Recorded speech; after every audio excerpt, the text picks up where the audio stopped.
नमस्कार. स्वाद जुन्नरचा या यूट्यूब चॅनलमध्ये आपले स्वागत आहे. तर आज आपण कैरीची आंबट गोड चटणी कशी बनवायची ती पाहणार आहोत. आज आपण बनवणार आहोत कैरीची आंबट गोड चटणी. त्यासाठी लागणारे साहित्य: कैरीचे तुकडे, खोबरं, मिरची, जिरं, साखर, मीठ आणि कोथिंबीर. प्रथम आपण कैरीचे तुकडे वाटण्यासाठी घेऊ.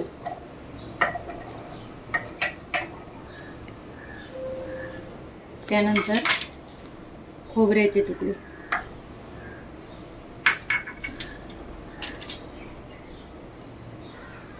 मिरची, 1 चमचा जिरं,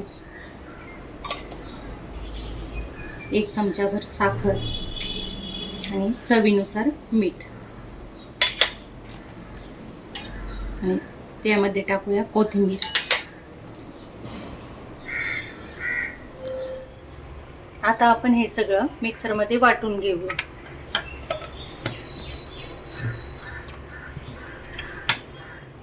मिक्सरमधील वाटण आपण चमच्याने हलवून घेऊ.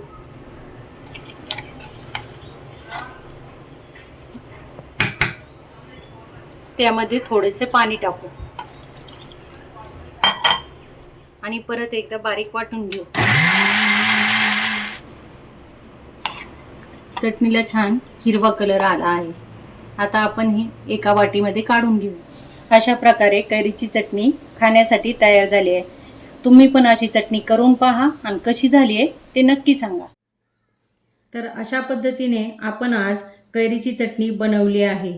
ही रेसिपी जर तुम्हाला आवडली असेल तर नक्की लाईक, शेअर आणि सबस्क्राईब करा. धन्यवाद.